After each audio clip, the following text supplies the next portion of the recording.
They gave her a brand new car for failing 2 classes. I won a $150,000 scholarship. No party, no hug, not even a phone call. If you've ever felt like you were the backup plan, the one expected to survive without applause, this story is for you. Hit that subscribe button if you've ever been the invisible one in your own family, because what you're about to hear might just be your own reflection. Now let me take you back to the day I was born 7 minutes too late. I was born at 6:42 a.m. on a rainy November morning. 7 minutes later, my twin sister Evelyn came into the world, screaming, red and dramatic, like a scene from a movie. The doctors called her a miracle. She had the umbilical cord wrapped twice around her neck, and they said if she'd waited even 5 more minutes, she might not have made it. And just like that, the story of our lives was written. She was the miracle. And I was the one who came too early and yet somehow too late. From the very beginning, everything about our lives was unequal. When Evelyn got her first tooth, my mom filmed it, sent it to the whole family group chat. When mine came in, she said, "Oh, you too," and went back to stirring the soup.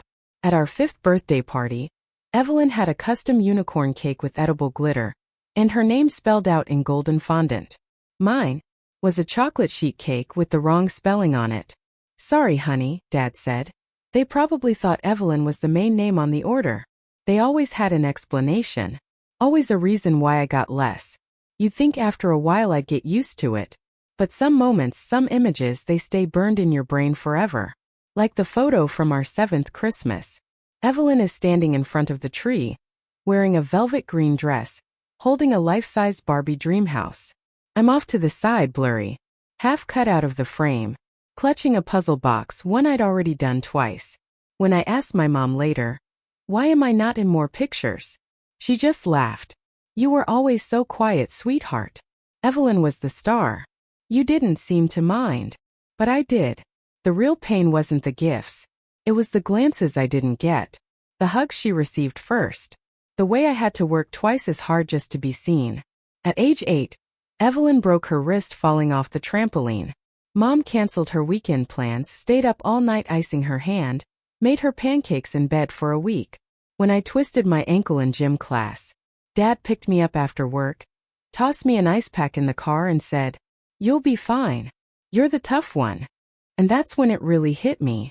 Being strong was the only identity they ever allowed me to have. At 10 years old, Evelyn got a pink bike with a white flower basket and streamers on the handles.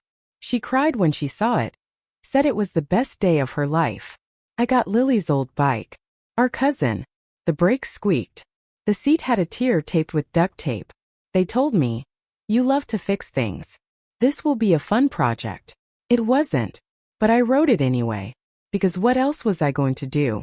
When we both joined dance class in 5th grade, Evelyn had a brand new sequin tutu, rhinestone ballet shoes, and a custom duffel bag. I wore a borrowed outfit, a size too small, with safety pins holding it together.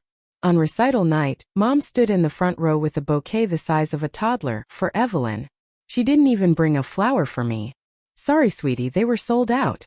But you didn't really want flowers, right?" I nodded and smiled, because I had learned very early that showing hurt just made things worse. My only sanctuary, the only person who ever looked at me and really saw me, was my grandmother, Nana Ruth. She lived in Colorado, but every summer she came to stay for a week. And in those 7 days I felt like I mattered.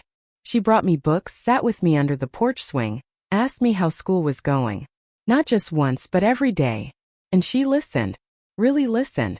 On my 12th birthday, Evelyn got a charm bracelet with glittering crystals. I got a small wooden box hand-carved. Inside, a hairpin with my name etched into the back.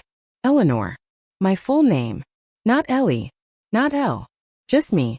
Nana said, "This isn't fancy, but it's yours. One of a kind. Just like you." I cried that night. Not because I was sad, but because it had been so long since someone gave me something that said, "I see you." Years went by. The imbalance never changed, just evolved. Evelyn became the cheerleader, the pageant girl. She was prom queen her junior year. I was voted most likely to cure cancer. Nobody clapped for mine. But Evelyn's sash made the front page of the local paper. When I asked Dad if he saw the newsletter I wrote for the school paper, he said, "I'm sure it's great, but I've been really busy." You know what's funny? When people meet us, they say we're identical. But we're not. Not in height. Not in voice. Not in the way we carry silence. She always filled rooms with noise. I filled notebooks with thoughts. She got attention for existing. I learned how to disappear while screaming inside. 7 minutes. That's all it took to divide a life into spotlight and shadow. 7 minutes turned my name into an afterthought. But I wasn't going to let it end there. Because the more they ignored me, the more I wanted the world to know. I was never a mistake. I was never invisible. I was just waiting for my turn. And this is where my story truly begins.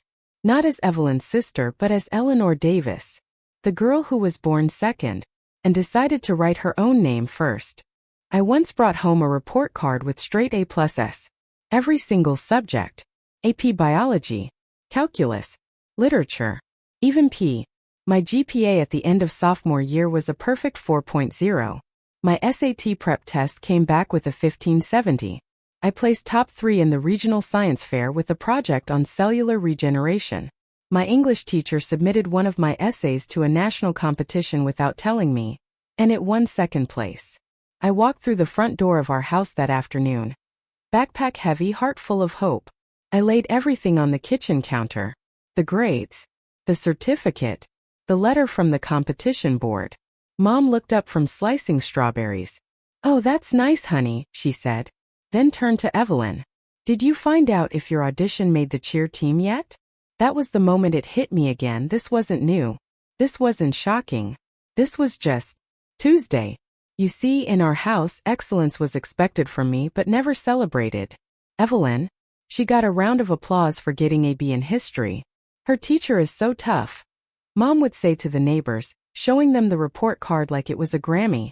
I got a perfect score on a college-level chemistry final, and Dad glanced at the paper, then at the TV.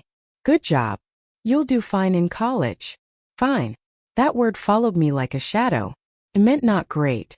Not impressive. Just expected. I remember one night vividly. It was a Thursday. Rain was coming down hard and the power flickered once or twice. I sat at the dining room table working on a project for a statewide bioethics competition. I'd already pulled 2 all-nighters just getting the research organized. Evelyn walked in, flopped on the couch and sighed dramatically. "I hate this essay. It's due tomorrow and I haven't even started." Mom appeared from the hallway. "Want me to make you some tea, baby? Something to help you relax." She never asked if I needed tea, or sleep, or anything. That was the pattern. When Evelyn struggled, the world shifted to make her comfortable. When I succeeded, it was background noise. School, it was different. My teachers knew me by name, not just as Eleanor Davis, but as the one who submitted extra work, asked tough questions, tutored others. One day, my literature teacher, Mrs. Bryant, pulled me aside after class. "You ever think about applying to the Whitmore Scholars Program?" she asked. I blinked. "That's for graduate students, right?" She smiled. "It's also open to undergrads now. You'd be a great fit. You write like someone twice your age." I wanted to tell someone, to share the moment, to walk into the kitchen and say, "Guess what just happened to me?" But that night, Evelyn had a fight with her boyfriend. She cried for 3 hours. Mom sat with her the entire time, stroking her hair. There was no space for my story. So like always, I folded it into a corner of my notebook and kept going. You'd think I'd resent her. Evelyn, I mean. And for a long time, I did. But it wasn't because she took up space. It was because no one noticed how much I was shrinking just to leave room for her. There was this one assembly at school, Academic Excellence Day. I was one of 5 students in the entire district to receive the Presidential Scholar Award. They called my name. People clapped. I walked on stage. I smiled, shook hands, accepted the plaque. I looked toward the seats where families were sitting. Empty. No mom. No dad. Not even a late friend sneaking in to support me. Afterward, I waited outside. Maybe they were stuck in traffic. Maybe they forgot the date. 30 minutes later, I got a text from Mom. "Sorry, sweetie. Evelyn's volleyball game ran late. We'll hear all about it at dinner." At dinner, Evelyn talked for 20 minutes straight about the game. How close it was. How great her serve was. I stared at the plaque in my bag under the table. I didn't mention it. Why would I? No one asked. The craziest part is, I started thinking maybe it was my fault. Maybe I was boring. Maybe I made things look too easy. But that's the lie we tell ourselves when we're overlooked for too long. We assume it must be something wrong with us instead of something missing in them. Still, I kept going. I studied harder. I applied to internships. I volunteered at the local hospital on weekends. I became the youngest student accepted into the state's research mentorship program. When I told Dad, he said, "Just make sure you get enough sleep." No high five. No, "I'm proud of you." Just the same shrug I'd grown used to. I realized something that year. Something hard. There's a kind of loneliness that comes from not being seen, not being heard, not being betrayed, just not being acknowledged. And that kind of loneliness is the kind that seeps into your bones. Quiet, constant, invisible. But here's the part they didn't expect. You can't ignore someone forever and expect them to stay small. Because one day, I stopped performing for applause that never came, and started working for a future that didn't need permission. I wasn't their genius. I wasn't their star. But I was something more powerful. I was undeniable. And no matter how much they tried to overlook me, they were about to see what happens when the quiet one finally gets a microphone. Let's talk about the day everything changed. The day a letter arrived with 6 digits and a new beginning. But they weren't the ones I called. Not this time. Not anymore. The first time I saw Evelyn's dorm room, I actually said wow out loud. It looked like something out of a catalog. Plush lavender bedding with matching throw pillows. A full-length mirror framed with fairy lights. Scented candles in soft floral jars. A gold-rimmed desk with a brand new MacBook Pro on top, still in its box. Mom had arranged everything, down to the crystal tray for Evelyn's jewelry, and the stack of pastel notebooks that matched her lamp. Dad carried up all the luggage, 3 full suitcases and a box marked comfort items. They joked and laughed as they unpacked. "Room with a garden view," Dad said, looking out the window. "Only the best for our star girl," Mom added and kissed Evelyn's forehead. I stood in the hallway with my backpack slung over one shoulder. No one noticed I hadn't stepped inside. They didn't even ask where I was staying. My check-in was an hour earlier. I'd already wheeled my 1 suitcase and 2 cardboard boxes to the far end of campus, to a basement unit in Hall C. No garden view. No fairy lights. Just a window the size of a shoebox, dust-covered floors, and a radiator that hissed like it resented being used. The air smelled like leftover cafeteria food and mildew. There were spiderwebs in the corner, and the bed frame creaked when I sat down. No one had helped me carry my things. No one had even asked if I needed help. I spent the first night scrubbing the bathroom tiles with bleach wipes I'd brought from home. Then I tacked up a photo of Nana Ruth near my desk. Her smile reminded me not to cry. It wasn't the room that broke me. It was the silence. No call from Mom asking, "Did you settle in okay?" No message from Dad. Not even a thumbs-up emoji. Nothing. It felt like I hadn't moved to college, just disappeared. And yet, in that nothingness, I learned to begin again.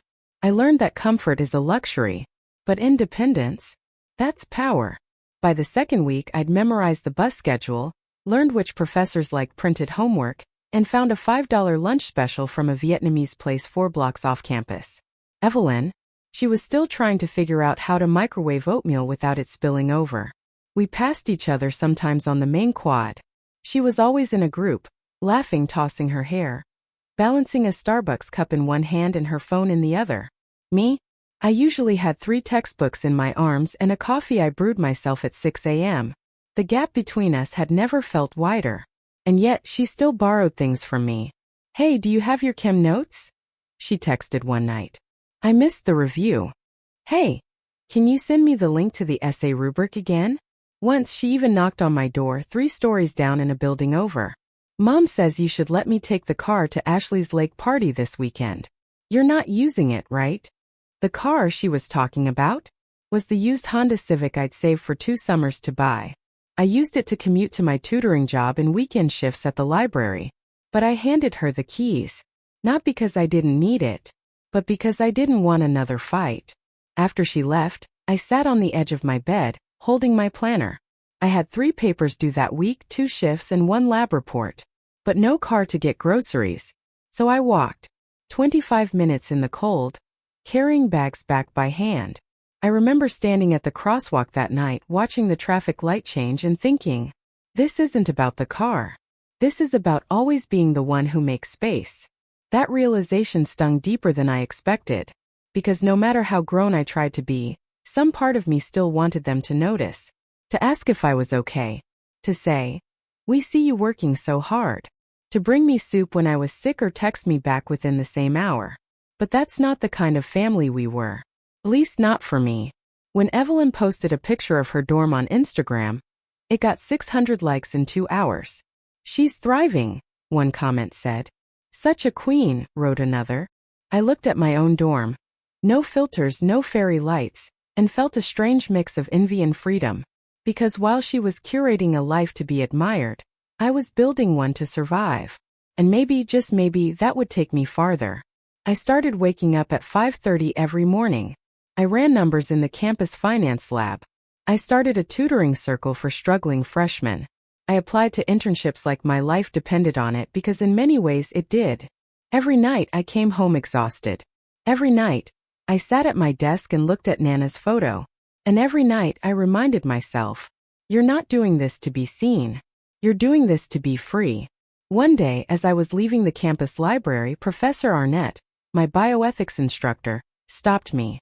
Eleanor, she said, I recommended you for a research fellowship. It's highly competitive, but I think you have the discipline they're looking for. I blinked. You recommended me? She smiled. Of course.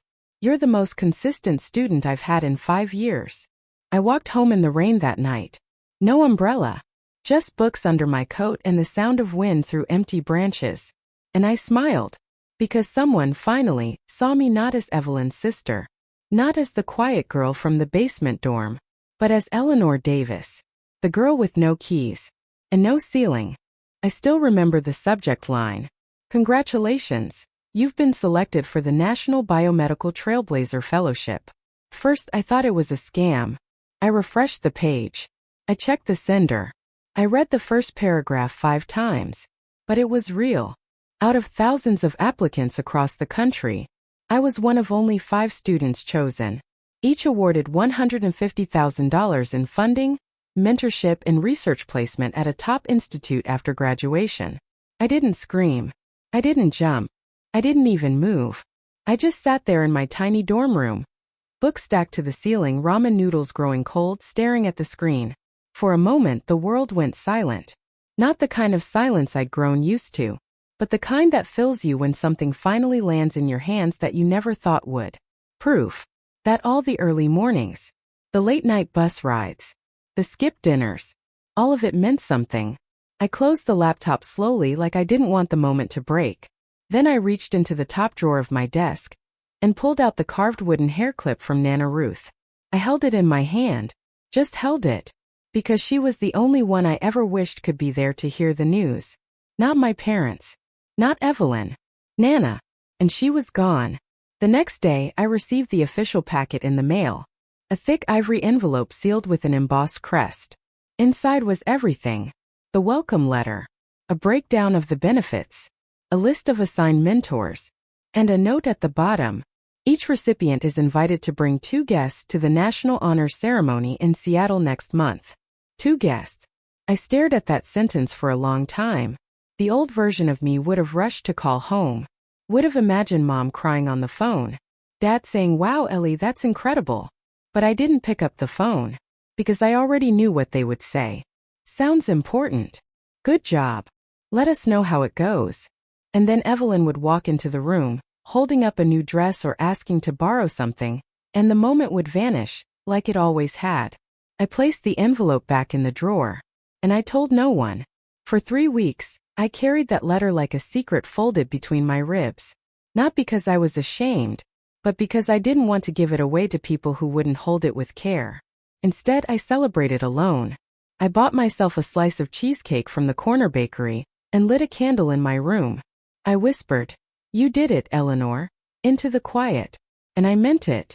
A week before the ceremony, I received a call from Professor Arnett. I just wanted to say how proud I am of you, she said. They asked for a short video of each recipient's journey. I sent in that essay you wrote in bioethics. Hope you don't mind.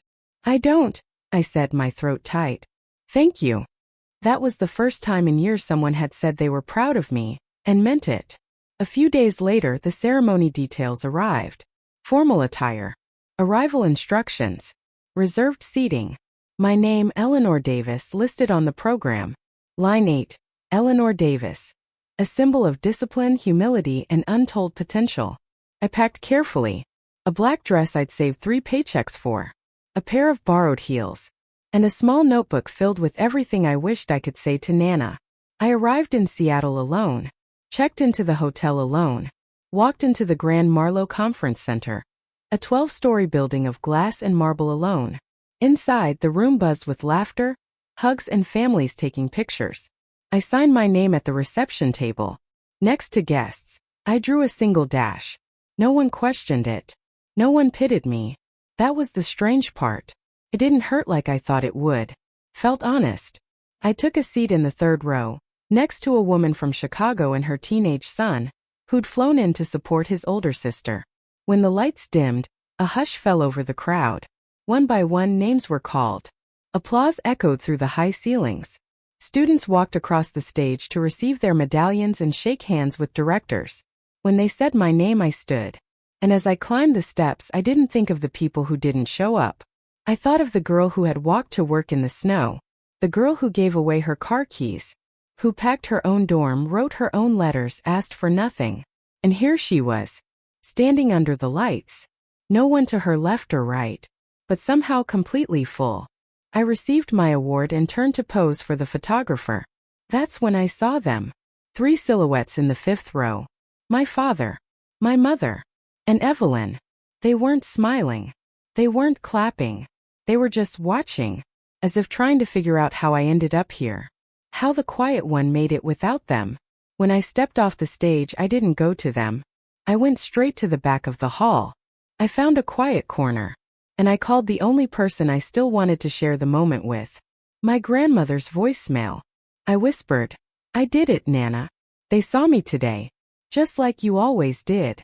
And for the first time in my life, I didn't need anyone else to say it. Because I already knew. I was enough. Always had been. Even when no one clapped. After the ceremony, I disappeared into the crowd. I didn't want congratulations. I didn't want small talk or free mints or handshakes from strangers who only knew my name because it was printed in gold. I just wanted space. But the space didn't last long. I felt a hand on my shoulder. I turned and there they were. My parents. And Evelyn. My mother's eyes were glassy but unreadable. My father's hands were in his pockets. Evelyn looked like she wasn't sure what side of the room she belonged to. No one spoke for a moment. Then Mom said softly, We didn't expect the ceremony to be this big. I looked at her, unsure whether to laugh or scream. It was on the invitation, I said. The one I didn't send because I didn't think it mattered. Dad cleared his throat. You really are something, Ellie. Something. I waited for the word that would come next. Incredible. Brilliant. Brave. But nothing came. Just that vague placeholder something. Mom reached out, touching the edge of my sleeve. I didn't know you had done so much, she said. All this. The research. The jobs. The grades. Why didn't you tell us? I stepped back, not out of anger, just tiredness. Because you never asked, I said. That sentence landed like a stone dropped in still water. For years I had been gathering versions of myself like proof that I was good enough, valuable enough, lovable enough. I brought home grades like trophies. I stayed out of trouble. I said yes even when I wanted to scream no. And it was never enough. Because love, I had learned, can't be earned like grades. Do you know how many times I came home with good news, and you didn't look up? I asked. Neither of them answered. Do you remember the science fair? The scholarship letter? The time I was published in the medical journal? Still silence. I looked at Evelyn. She wasn't wearing makeup for once. Her hair was pulled back in a simple ponytail. She didn't look proud. She didn't look jealous. She looked sad. I didn't know, she whispered. I didn't know it was this much. I exhaled, slow and shaky. How could you? I said. You were busy being celebrated. That wasn't meant to be cruel. It was just true.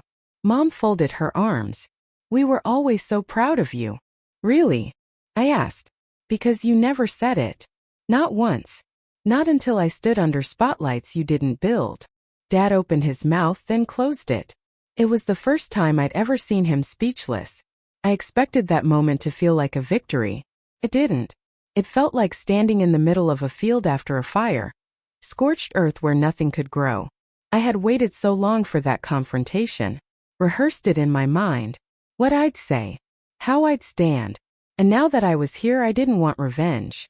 I just wanted peace.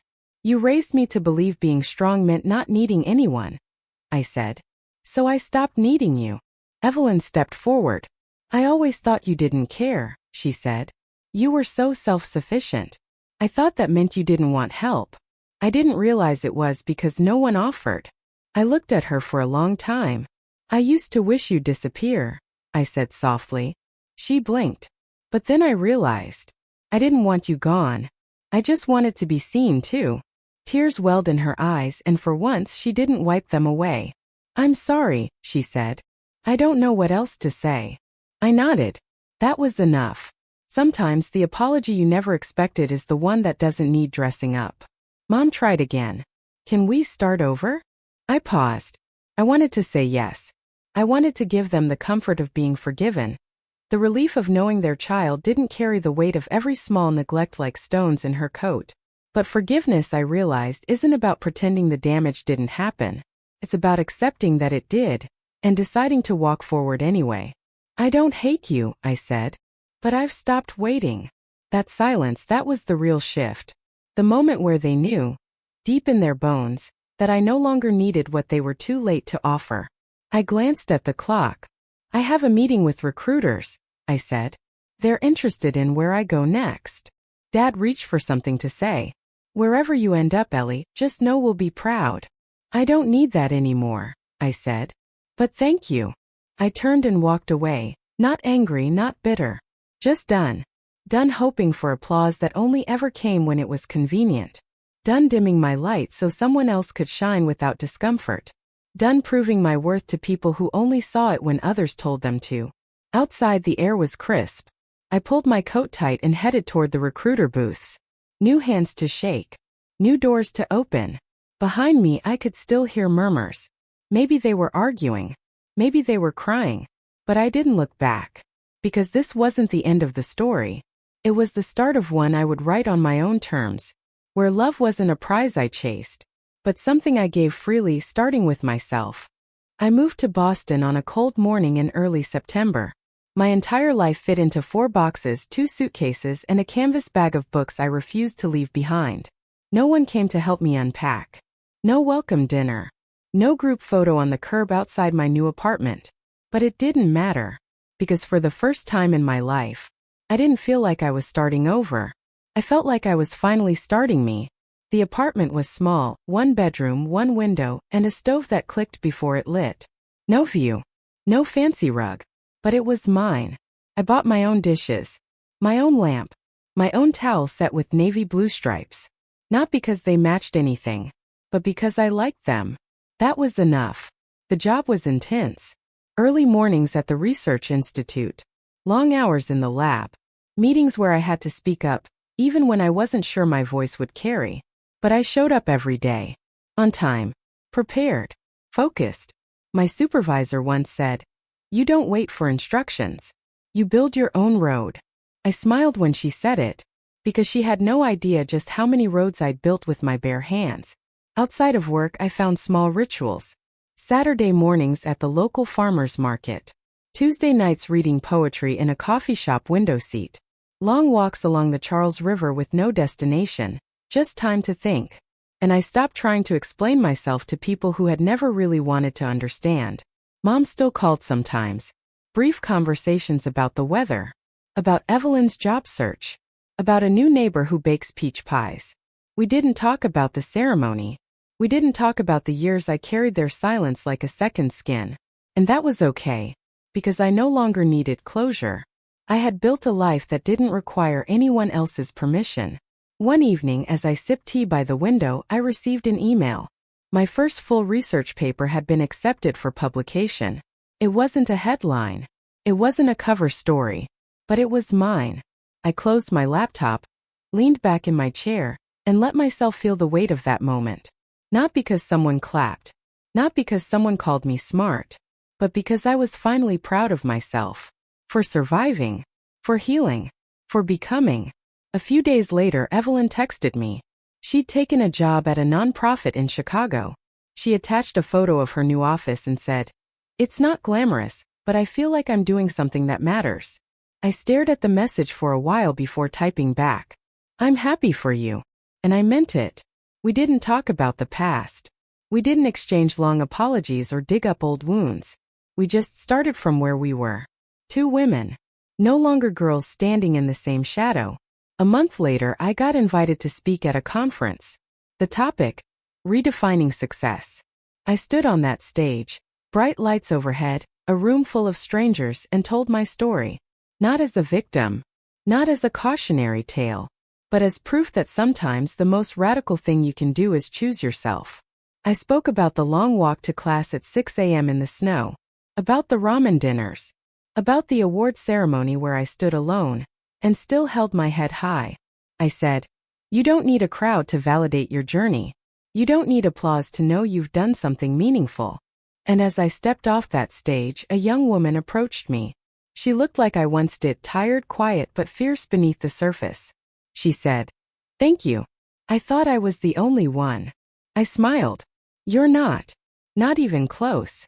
And in that moment, I knew my story was bigger than me. It was for every person who's ever sat at the edge of the room, wondering if they mattered. For everyone who was told, "You're fine," instead of "You're phenomenal."